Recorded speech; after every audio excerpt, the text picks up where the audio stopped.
My name is Morgan Purcell. I'm 31 years old, and 3 weeks ago, I buried my mother. The night before her funeral, a man I had never met pulled me into a hallway, pressed a small key into my palm, and said 7 words that cracked my life wide open. Your father has been lying to you.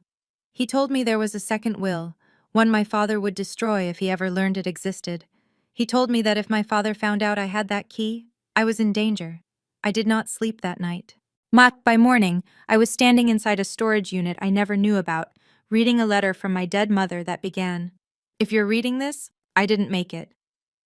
Before I go any further, if this story resonates with you, please take a moment to like and subscribe, but only if you genuinely connect with it, and drop your local time in the comments. I love knowing where you're listening from. Right now, let me take you back to a Tuesday afternoon in October, the day my mother's heart stopped and the day everything I believed about my family began to unravel. The call comes at 2:07 on a Tuesday afternoon. I'm charting vitals at the nurse's station when my phone buzzes and my father's name fills the screen. "Morgan, your mother collapsed. They're taking her to County General." I drive 20 minutes with both hands shaking on the wheel. I run the last red light on Elm. When I reach the ER entrance, a nurse I recognize, Patty, from the third floor, meets me with a face I have read 100 times on other families. My mother is already gone. Stroke. Massive. They say it was fast. They say she likely didn't feel much. I don't know who those words are supposed to comfort, because they don't comfort me. My father is standing at the admitting desk when I round the corner. He is signing paperwork. His pen moves steady and quick. Like he's closing a checking account. A woman from Morrison and Sons Funeral Home is beside him with a brochure open on the counter. He has already chosen the casket display, already confirmed the visitation window, already selected white lilies. My mother hated white lilies. She loved yellow daisies, but I can't make my mouth say that right now. "Dad, when did you get here?" "About an hour ago." "An hour? He was here an hour before he called me." "I handled everything," he says. But he puts his hand on my shoulder. "You don't need to worry about any of this." That night, I go to my parents' house to sit in her bedroom. Her reading glasses are still on the nightstand. Her library book is still open, face down, holding her place. But her bedside drawer, the one she always kept locked, is empty, cleaned out. The little brass key she wore on a chain is gone. My mother has been dead for 6 hours, and her dresser is already bare. Wednesday morning, and I drive back to the house to help plan the service. The front door is unlocked. I hear music, soft jazz, the kind my mother never played, drifting from the kitchen. A woman I have never seen before is standing at my mother's stove, pouring coffee into my mother's favorite blue mug. She is wearing my mother's camel cashmere cardigan, the one with the patch pockets Mom sewed herself. "Morgan, this is Denise." My father steps out of the hallway. "She's a close friend. She's been helping me through this." Denise Harmon smiles at me the way you smile at someone's child. "I'm so sorry for your loss, sweetheart." I have never heard her name before, not once. I ask about Mom's home office, the little room off the den where she kept her files, her paperwork, her folder of important documents. My father waves his hand. "I cleaned all that up. Your mother kept so much clutter in there." The filing cabinet is empty, the desk drawers are bare, and even the corkboard above her desk, where she used to pin receipts and appointment cards, has been stripped clean. My father sits at the kitchen table and takes over the funeral arrangements.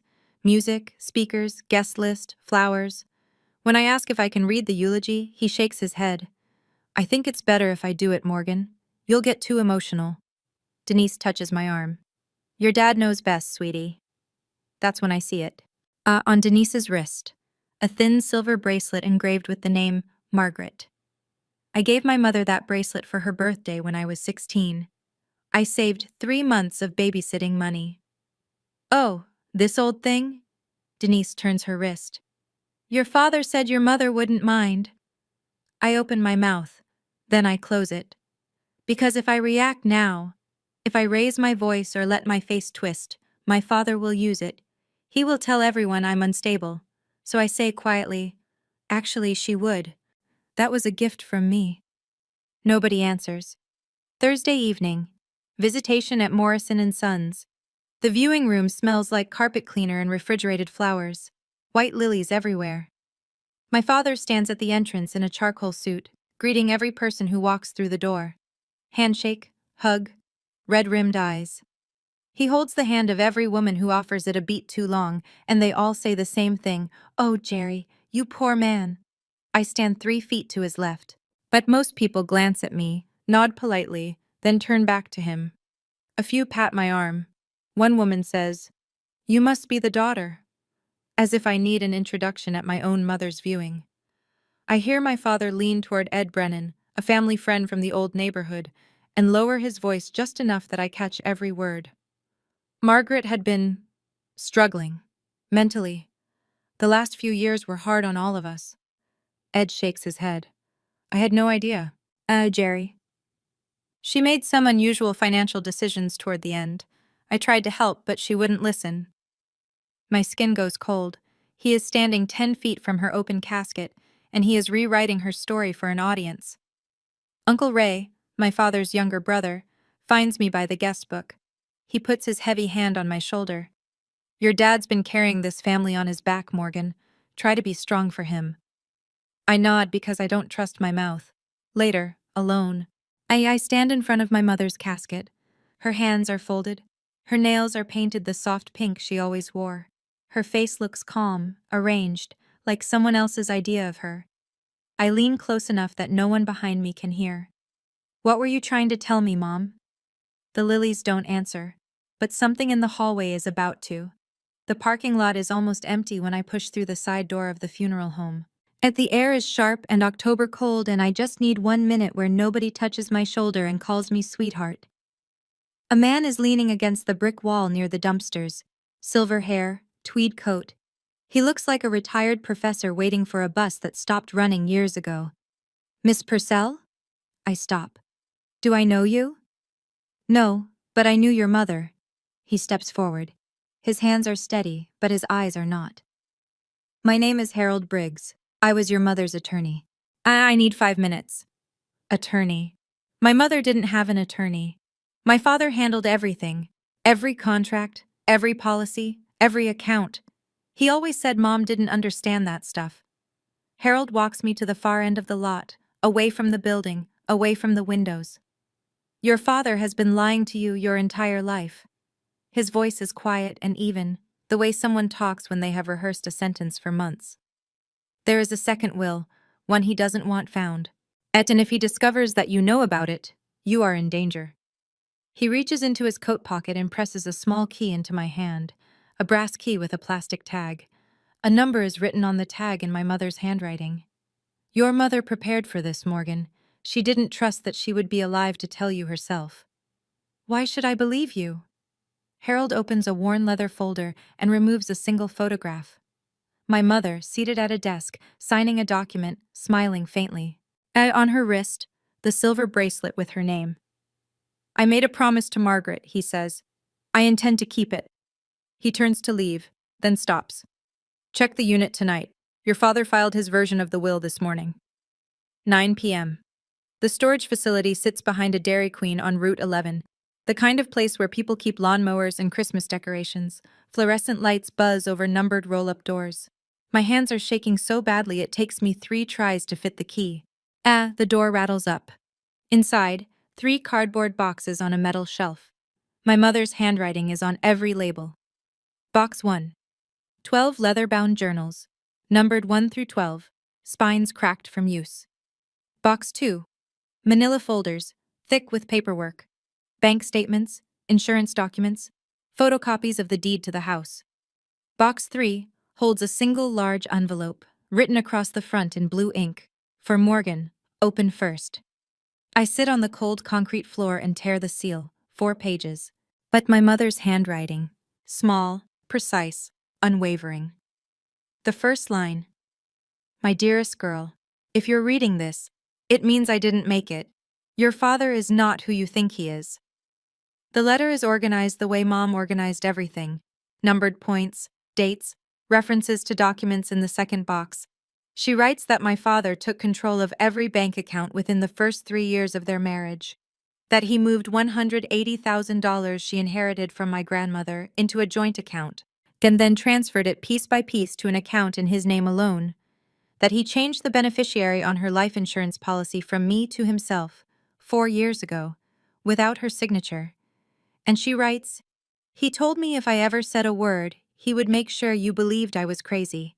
I was too afraid to leave, but I was not too afraid to prepare." At the bottom of the letter, one more line. "He took my money, he took my voice. Don't let him take yours." I close the envelope.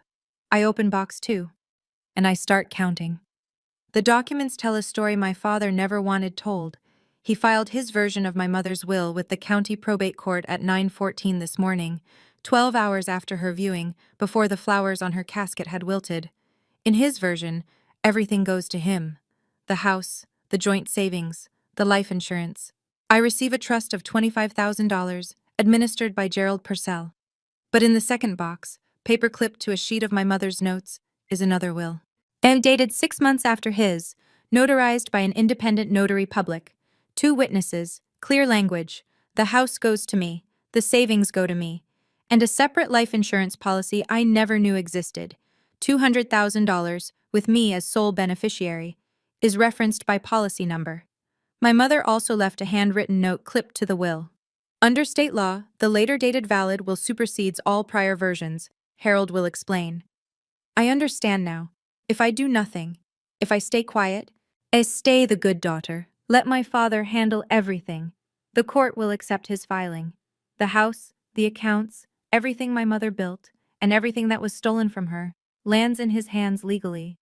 And the journals, the statements, the letter, all of it becomes meaningless paper in a storage unit no one will ever open again. I call Harold at 11 p.m. What do I do? We file tomorrow, and we need a forensic accountant. But Morgan, you cannot let your father know. Not yet. When I hang up, my phone buzzes. My father. Where have you been? It's late. I keep my voice flat. I went for a drive. I needed air. 3 seconds of silence, then. Okay, don't forget. The will reading is Thursday. 3 days. I have 3 days to keep my father from learning that the woman he thought he had silenced just spoke from the grave. I don't sleep.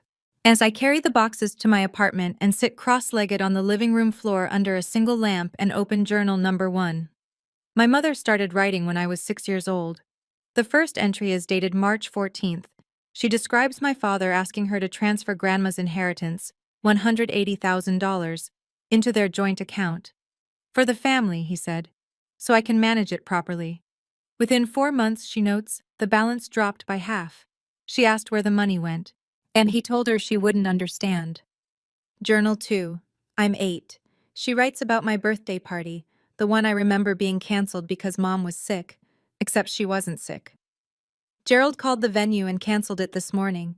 He told Morgan I had a migraine. I was in the kitchen making her cake when he walked in and said, I told her you're not feeling well. I asked him why. He said, because I decided we're not spending that money. Morgan came home from school and wouldn't look at me. I remember that day. I remember thinking my mother forgot. I remember my father sitting on the edge of my bed that night saying, Mom's just tired, sweetheart. She tries her best. He used me. He used a child to build a wall between my mother and me. And I carried the bricks for him for 25 years without knowing it. Journal 3. I'm 11. And Mom tries to open her own checking account. Gerald finds the statement in the mail, and that night she writes, he told the Hendersons at dinner that I've been acting strange. I'm worried about her, he said. They looked at me like I was broken. She was documenting. Every entry dated, every claim cross-referenced. My mother wasn't fragile. She was building a record. Tuesday night. I spread the financial documents across my kitchen table like autopsy photographs. As my mother highlighted every anomaly in yellow, sticky notes in her handwriting flagged the worst ones. She was methodical. She was patient. She was furious in the quietest possible way. The bank statements span 15 years. The transfers follow a pattern: $3,000 here, $5,000 there, $8,000 in December, always just below the threshold that would trigger a flag. Over 15 years, roughly $340,000 moved from joint accounts into accounts bearing only my father's name. But accounts my mother was never added to. Accounts at a bank 2 towns over. Then there's the life insurance. My mother's policy, $500,000, originally naming me as beneficiary, was changed 4 years ago. The new beneficiary, Gerald Purcell. The signature on the change form is supposed to be my mother's, but she placed the original next to a photocopy and circled the differences. The slant is wrong. The G in Morgan doesn't loop the way hers does. She couldn't prove it alone, but she knew. And she prepared a countermove I'm only now understanding. 3 years ago, without telling my father, she purchased a separate life insurance policy through Harold's office, $200,000, beneficiary, Morgan Purcell. My father's name appears nowhere on the document.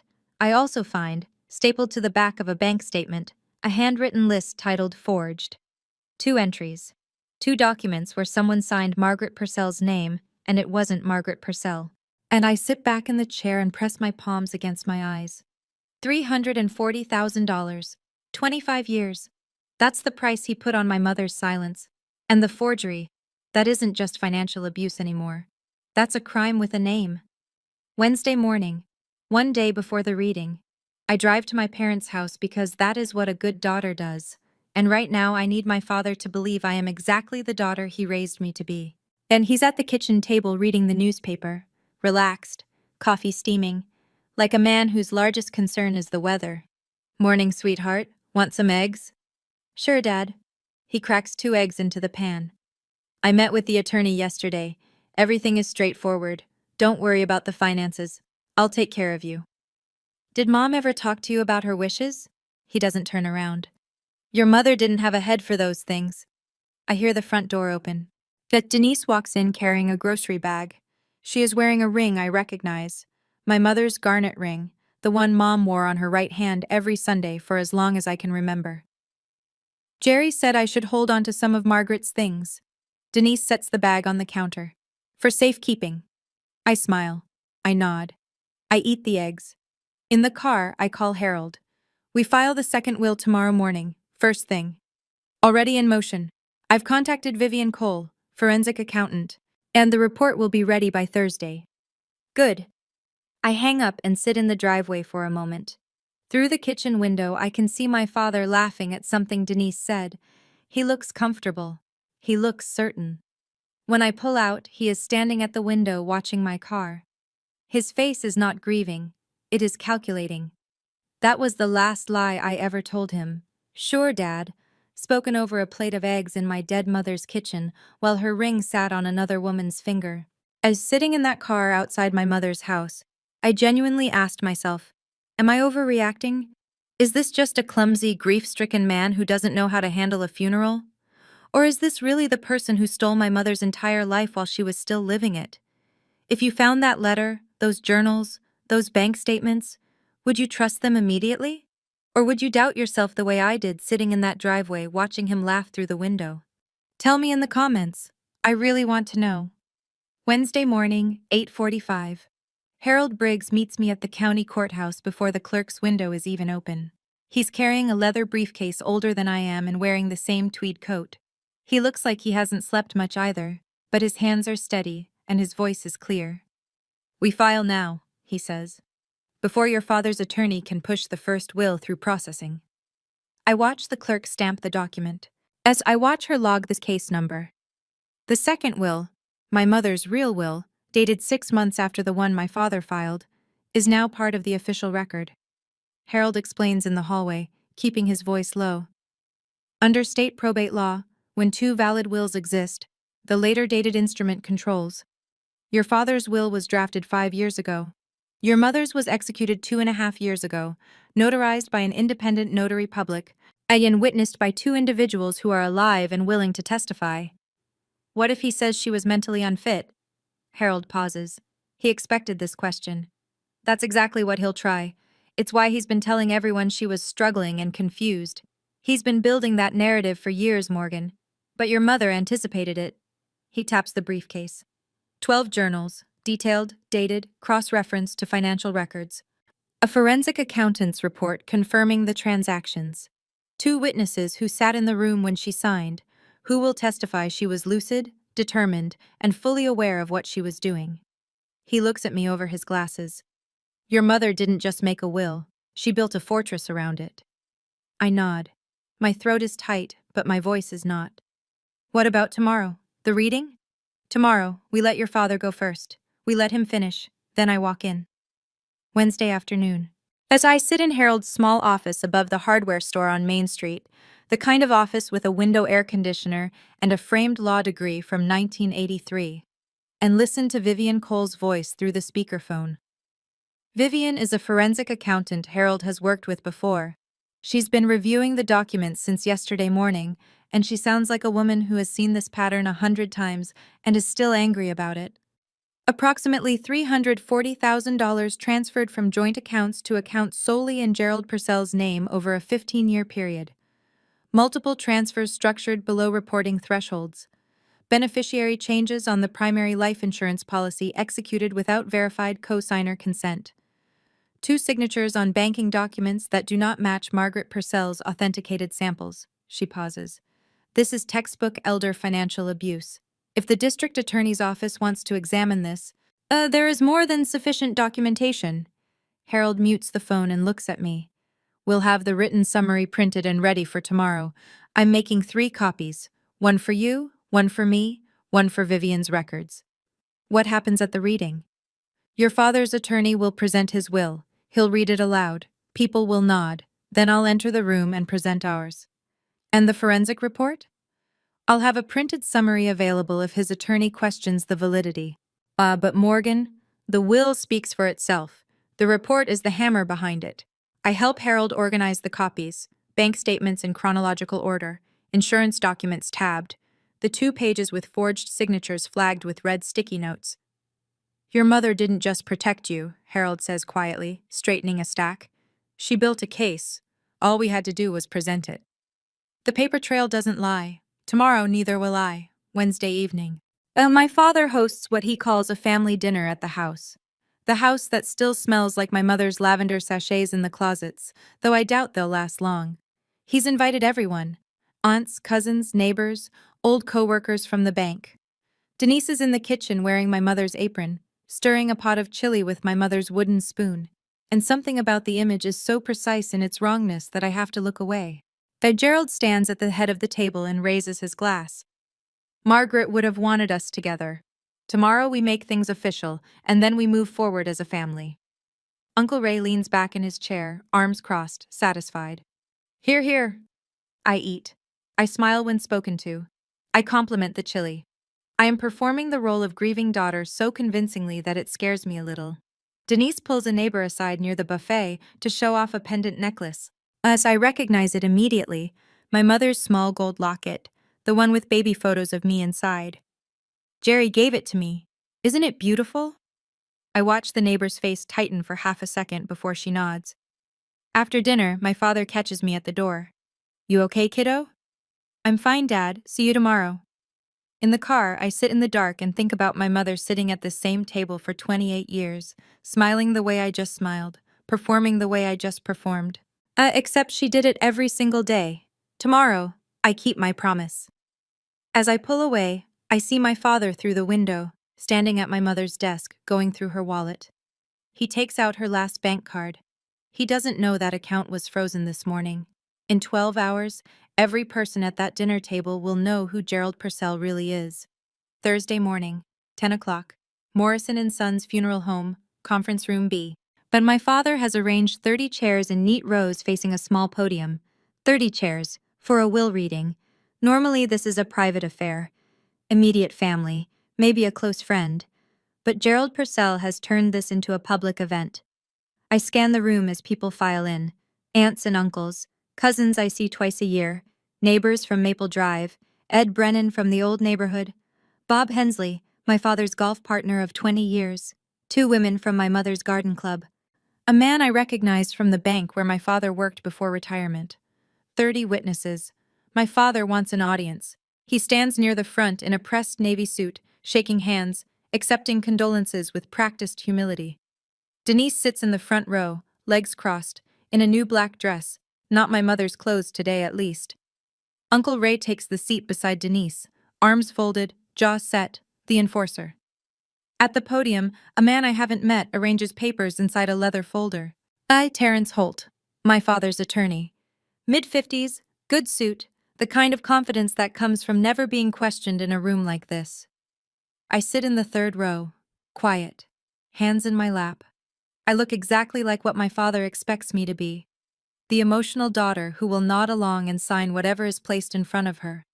My phone is in my pocket. I send one text under the edge of my purse. I'm here, third row. Harold's reply comes in 4 seconds. I'm in the parking lot. Won't wait for my signal. The room fills. The door closes. Terrence Holt clears his throat, and the performance begins.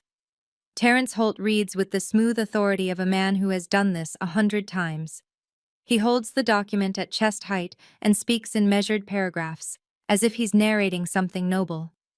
The last will and testament of Margaret Ann Purcell, dated March 12, 2021, 5 years ago. When my mother was still smiling in photographs, and my father was still telling everyone what a devoted husband he was. The terms are simple and brutal. The house on Maple Drive, appraised at approximately $380,000, goes to Gerald. The joint savings account goes to Gerald. The life insurance policy, $500,000, goes to Gerald. Morgan Purcell receives a trust of $25,000 to be administered by Gerald Purcell. $25,000. Managed by him. Out of everything my mother worked for, everything she inherited, everything she saved, I get an allowance, controlled by the man who took it all. Holt sets the paper down. My father stands. Margaret and I discussed this many times. His voice cracks just enough to sound genuine. She wanted me to make sure Morgan is taken care of. I'll manage things responsibly, as I always have. Heads nod. Ray says loud enough for the back row. That sounds fair. Jerry's always been the responsible one. A woman behind me whispers to her husband, Poor Jerry. My father turns to me. 30 people watching. He puts his hand on my shoulder and squeezes. I know this is a lot, sweetheart, but I'll take care of everything. You don't need to think about money. Then, quieter, but not quiet enough. Morgan's like her mother, wonderful heart, but not great with numbers. A few people chuckle softly. Linda Marsh, my mother's oldest friend, does not chuckle. She is watching me with steady, unblinking eyes. I let the silence sit for 3 beats. Then I say calmly, Can I say something? My father smiles. He thinks I'm going to thank him. He steps aside and gestures toward the room like a host offering a microphone. Of course, sweetheart. I stand. My voice is level. I just want to understand. Mom worked for 28 years. She inherited money from Grandma. She paid into her life insurance for over 2 decades. And everything goes to you? The room shifts. Not dramatically, just a slight tightening. A few people glance at each other. My father's smile fades by a degree. Morgan, this isn't the time. We talked about this. We never talked about this. Not once. Uncle Ray leans forward. Come on, Morgan. Your dad's been the one paying the bills for 30 years. Don't make this about money. Denise shifts in her chair and says, just loud enough. Poor thing. She's been so emotional since Margaret passed. Maybe she needs some time. My father lowers his voice into the register he uses when he wants a room to believe he is concerned rather than angry. See, this is what I was worried about. She's not in the right headspace to deal with these things. And there it is, the playbook. Exactly what my mother described in her letter. Step 1, dismiss. Step 2, diagnose. Step 3, control.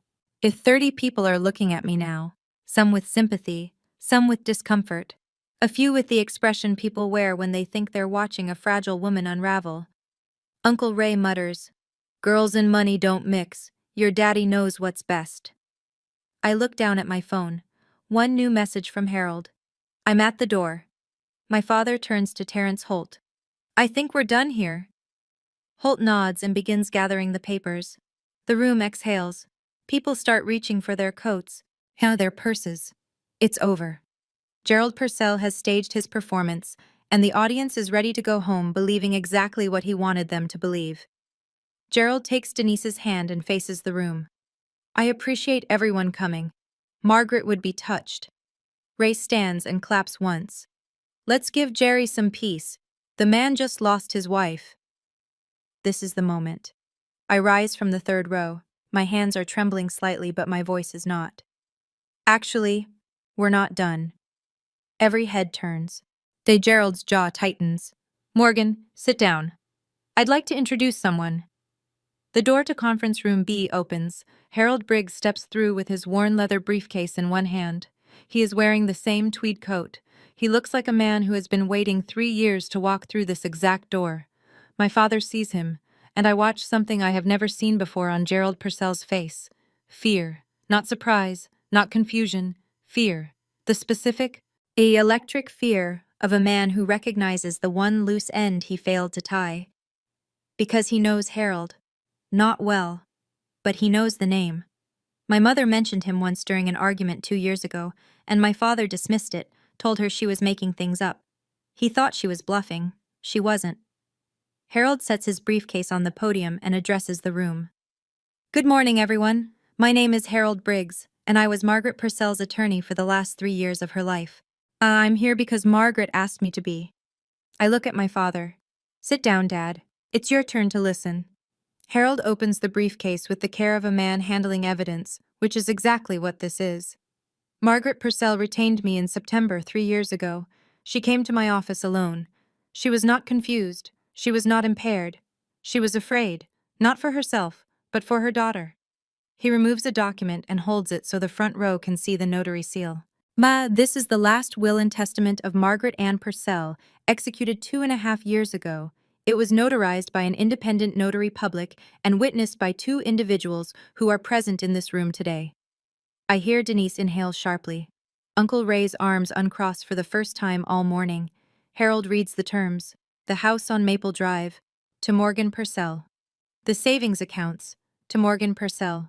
A separate life insurance policy, $200,000, to Morgan Purcell. Gerald Purcell receives nothing. My father is on his feet before Harold finishes. That's a forgery. My wife would never. The notary is on record, Mr. Purcell. Would you like me to call her? Terrence Holt, Gerald's own attorney, reaches for the document. Harold hands him a copy. Holt reads it once, reads it again, and then leans toward my father. Jerry, sit down. Gerald doesn't sit.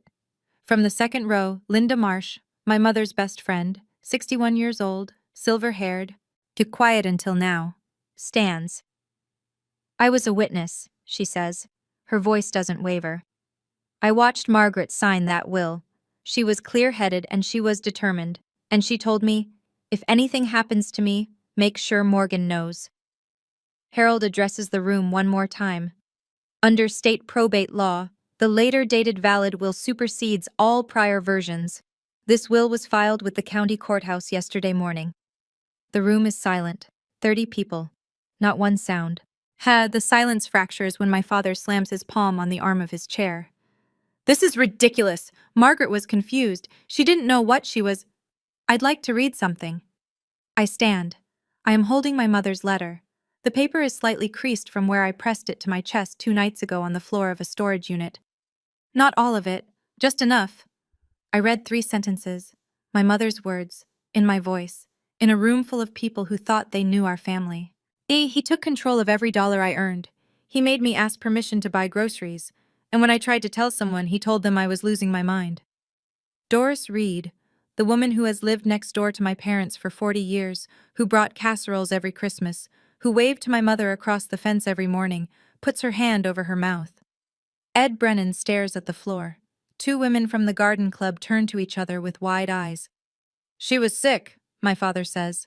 Bet his voice has climbed half an octave. She didn't know what she was writing. I do not raise my voice. She dated every entry. She cross-referenced bank statements. She kept receipts for 12 years, Dad. Uncle Ray pushes up from his chair. This is a setup.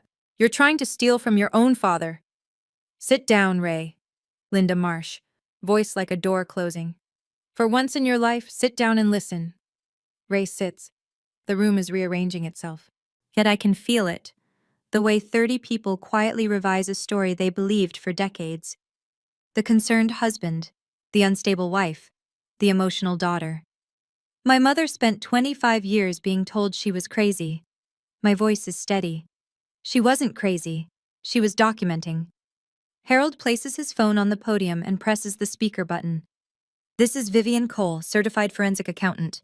But I was retained to examine the financial records of Margaret and Gerald Purcell. Vivian's voice fills the room. Professional, precise, unhurried.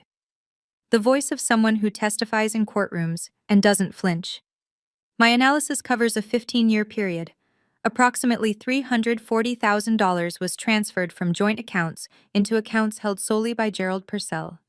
The transfers were structured in amounts designed to avoid automated detection. While beneficiary changes on the primary life insurance policy were executed without verified cosigner consent. Additionally, two signatures on banking documents do not match Margaret Purcell's authenticated handwriting samples. She pauses. The pattern is consistent with elder financial abuse as defined under state statute. Harold lifts a printed summary from his briefcase and walks it directly to Terence Holt. Holt takes the pages. He reads the first paragraph, turns to the second, and then sets the document face down on his lap. He leans toward Gerald. I cannot hear what he says, but I see my father's face drain of color. Gerald turns to the room. This is lies. All of it. Every word. Nobody responds.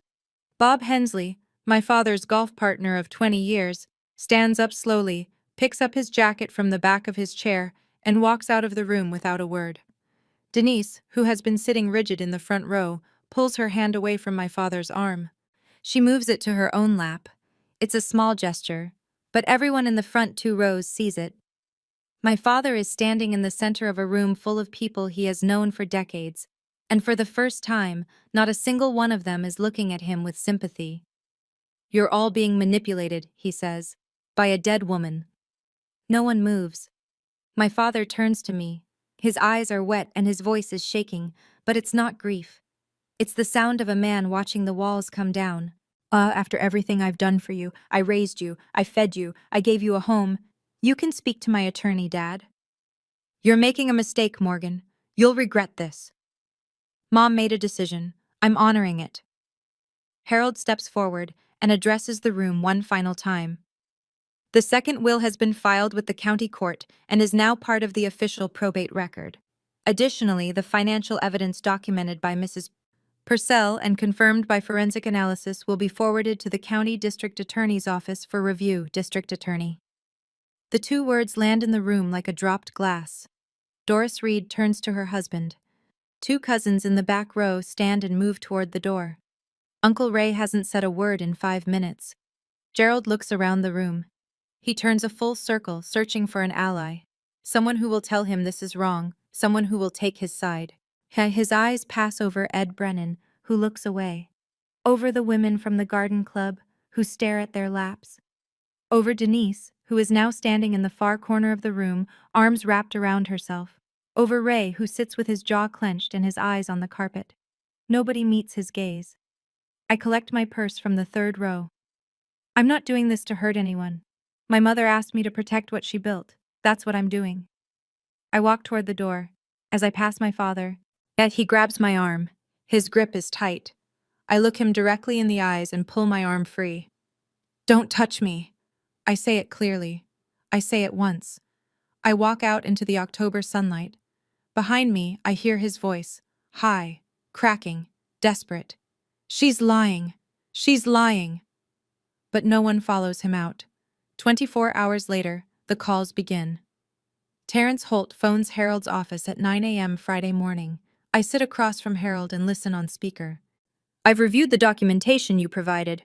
Holt's voice is different today, stripped of the authority he wore at the reading. I've advised my client not to contest the second will. The evidentiary record is substantial. Harold nods at me. We appreciate the call, Terence. There's one more thing. I'll be withdrawing as Gerald's counsel effective today. Given the nature of the allegations, I'm unable to continue representation while maintaining my obligations to the bar. Gerald's own attorney has fired him. Harold hangs up and opens a folder. I've sent a formal letter to your father. You're requesting that he and any non-family occupants vacate the property within 30 days, per the probate agreement. And the DA? The forensic report and supporting documents were forwarded to the county district attorney's office this morning. They've opened a preliminary review.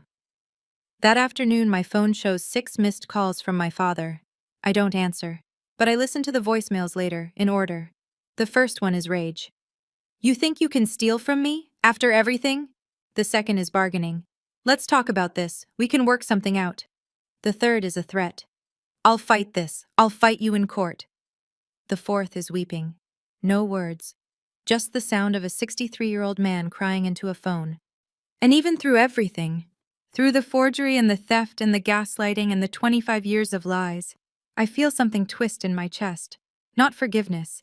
Just the ache of recognizing that the man I loved as my father actually existed somewhere inside the man who did all this. I delete the voicemails and close my phone. In a town this small, 30 witnesses may as well be a billboard. By Monday, the story has made its rounds. Not the tabloid version, the quiet kind.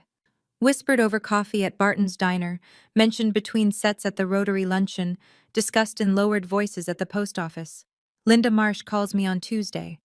Honey, I knew your mama was hurting, but I didn't know how bad. I should have pushed harder. You were there when it mattered, Linda. You signed that will. She's quiet for a moment. She was so calm that day. Sat in Harold's office and signed like she was paying a water bill. But her hands were shaking under the table.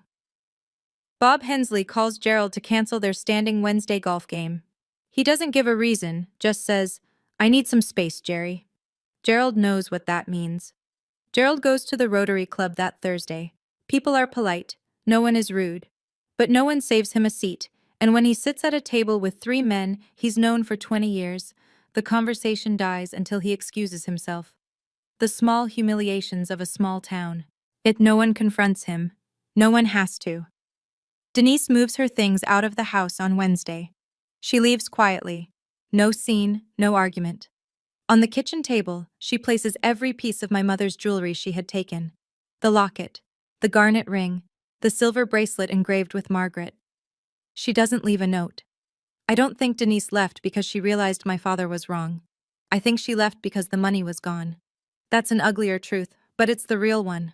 Uncle Ray calls me Saturday morning. His voice is thick. Morgan, I didn't know. I know Uncle Ray, but I don't invite him to the house. 3 weeks after the funeral, the probate court accepts the second will. The house on Maple Drive officially transfers to my name. The separate life insurance policy, $200,000, clears into my account. The joint savings, approximately $85,000, remains frozen pending the DA's review, but Harold tells me it's only a matter of time. Gerald does not challenge the will. Terrence Holt, in his final communication, confirms. My former client has elected not to contest. He doesn't explain why, but I know. Challenging the will would make the forensic report a public court record. Every highlighted bank statement, every forged signature, every journal entry, entered into evidence for anyone to read. Gerald may be many things, but he's not stupid. He leaves town on a Tuesday, but moves in with an old college roommate 2 states away. No forwarding address, no goodbye. The DA's office continues its review. Harold says, it may take months, but the evidence is solid. Even if they don't prosecute, the record exists. I change the locks on a Thursday. A locksmith named Jerry does the work in 40 minutes and says, nice house, moving in? I grew up here. That evening, I walk through every room. I leave my mother's bookshelves untouched.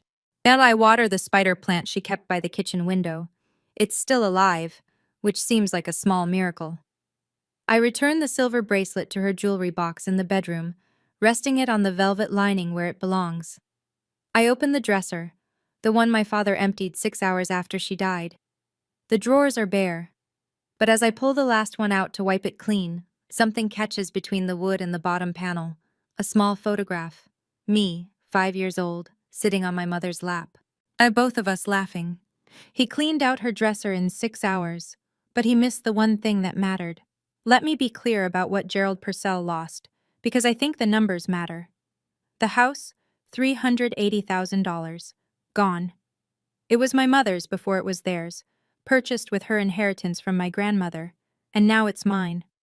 The separate life insurance, $200,000.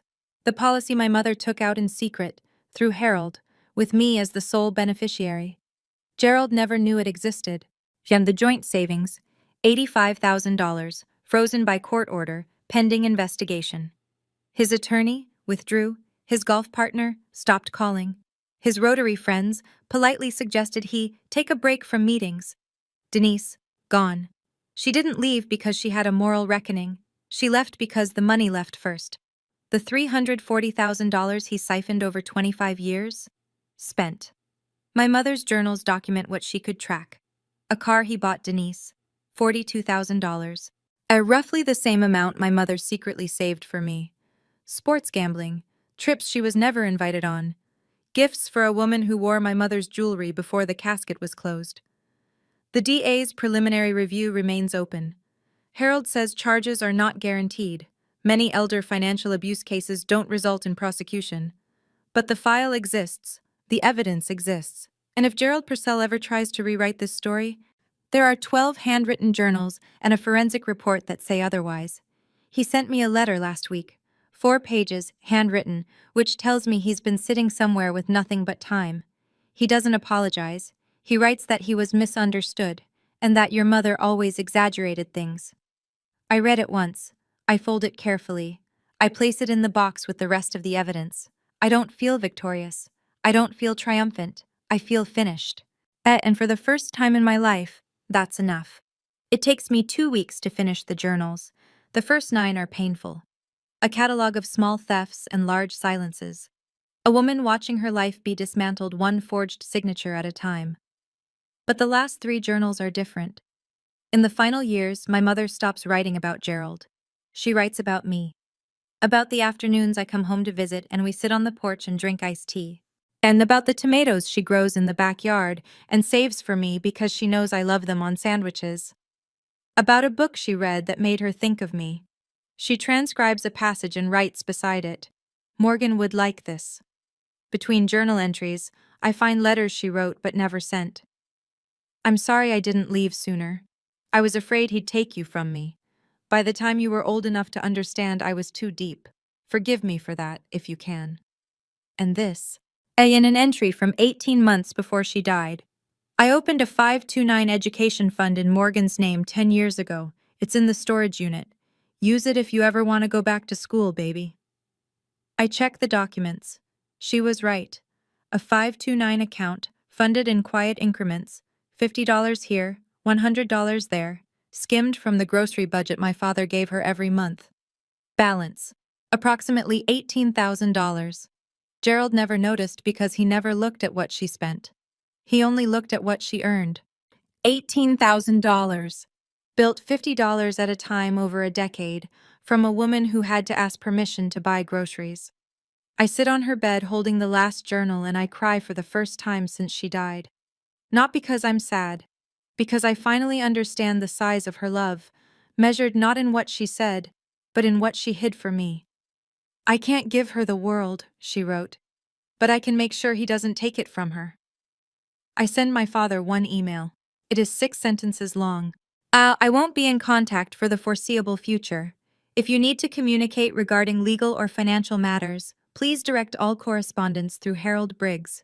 I wish you no harm, but I will not pretend. You may reach Harold at the number below. He replies the same day. His email is long, 9 paragraphs of justification, minimization, and revision. But he writes that my mother always had a flair for drama. He writes that any financial decisions were made for the good of the family. He does not use the word sorry. I read it once. I do not reply. I meet Uncle Ray at the coffee shop on Main Street the following Saturday. He looks smaller than I remember. He orders black coffee and stares at it. "Uncle Ray, I don't hate you, but you stood in that room and backed the man who robbed my mother. I need time." He nods. I understand." It's the first time in my life he hasn't argued. I keep Linda Marsh close. She comes by the house every Thursday with banana bread and stories. How she and my mother met at a PTA meeting in 1998. How Mom once drove 40 minutes in a snowstorm to bring Linda soup when she had the flu. How Mom laughed with her whole body when no one was watching. I send handwritten thank you notes to Harold and Vivian. Harold is retiring now, fully, officially. And he tells me on the phone, this was the last case Margaret would have wanted me to close. The week after, Linda mentions something she's been holding back. "Your mama gave me a USB drive 2 years ago, said it was a backup of everything, in case the storage unit was ever found and emptied. My mother thought of everything, even the scenario where she lost. "I wish you had been the father you pretended to be," I wrote in that email. But wishing doesn't change the records. There was a moment, reading those last journals, where I found myself wondering something I may never have the answer to. Did my mother ever forgive him? Not publicly, not legally, but in her heart, in the quiet of those journal pages, did she let go of it?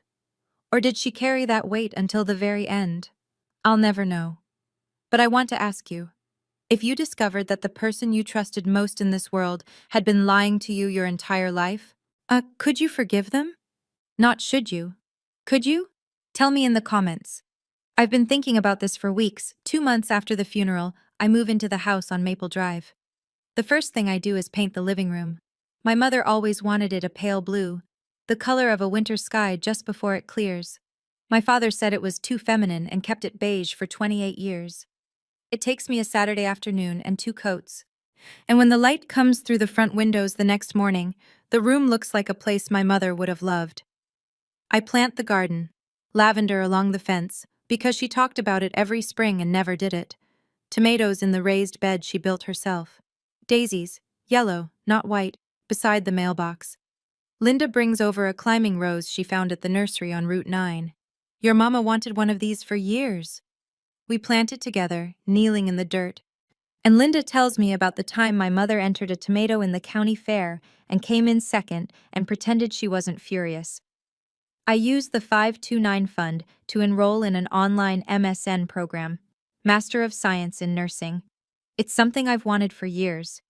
When I mentioned it once at a family dinner, my father said, "You don't need more school, Morgan. You already have a job." Mom thought otherwise. She saved $18,000 for this, $50 at a time. As I put a photo of her on the bookshelf in the living room, not the funeral portrait, a real one, from a barbecue in 2016. She's holding a glass of lemonade and laughing at something off camera. Her eyes are bright. That's the version of her I want to see every day. Friday evening, I sit on the porch with a mug of tea and listen to the crickets. For the first time in my life, I don't need anyone's permission to be here. I'm not telling you this story so you'll feel sorry for me. That I had a mother who loved me fiercely enough to plan 3 years ahead from inside a cage she couldn't escape. That's not a tragedy. That's a gift. I'm telling you, because I know someone is listening right now who is living the life my mother lived. Someone whose partner controls every dollar. Someone who's been told, by family, by friends, by the person sitting across from them at dinner, that they're too emotional, too sensitive, too confused to understand their own life. If that's you, and I want to share 3 things I learned the hard way. First, if someone tells you you're crazy for questioning the math, check the receipts. My mother did. It took her years, but she built a record that couldn't be dismissed. You don't need a law degree, you need a notebook and the courage to write down what's real. Second, silence protects the person who benefits from it. It never protects you. My mother was silent for 25 years because she was told that silence was loyalty. And it wasn't loyalty, it was a leash. Third, you don't have to scream to be heard. You just have to show up with the truth. I didn't raise my voice in that room. I didn't need to. The documents spoke, the witnesses spoke, the numbers spoke.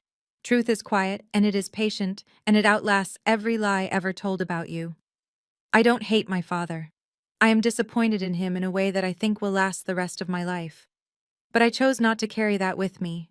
It's too heavy. And my mother already carried it long enough for both of us. She couldn't leave. But she made sure I could walk out standing up. I used to think being a good daughter meant being quiet.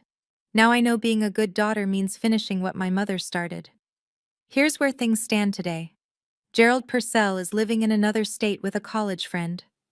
The district attorney's office has not closed its review. I don't check for updates. Harold will call me when there's something to know. 3 weeks ago, my father sent me a text message, the last one I'll mention. "You destroyed this family." I typed back 5 words. "No, Dad, you did. 25 years ago." I haven't blocked his number. I don't need to. A boundary isn't a wall. It's just a decision you make once and keep making every day. I don't respond. I don't engage. I don't explain. Some mornings I pour coffee into my mother's blue mug and sit at the kitchen table and feel her in the room. Not in a mystical way, just in the way the light hits the counter the same way it always did, and the spider plant is still growing, and the house smells like lavender because I planted it where she always wanted it. I keep her last journal on my nightstand, not to remind myself of what happened, but to remind myself that a woman with no power, no allies, no voice, found a way to protect her daughter from beyond the grave. She couldn't fight him while she was alive, so she armed me to fight him after she was gone. And if you're listening to this and something feels wrong in your family, a number that doesn't add up, a signature you didn't authorize, a question you're told not to ask, trust that feeling. Document it. Tell someone. Because the truth doesn't expire, it just waits. Thank you for staying until the end. If you know someone who might be experiencing financial control in their family, a partner, a parent, a friend who keeps saying it's fine when it clearly isn't, send them this story. And sometimes knowing that someone else walked through it and came out the other side is enough to make them start. If this story mattered to you, hit like and subscribe. I have more stories like this one, and they're all true in the ways that count. In the description below, I've linked another story I think you'll want to hear, about a woman who uncovered a family secret at the Thanksgiving dinner table that no one saw coming. I'll see you in the next one.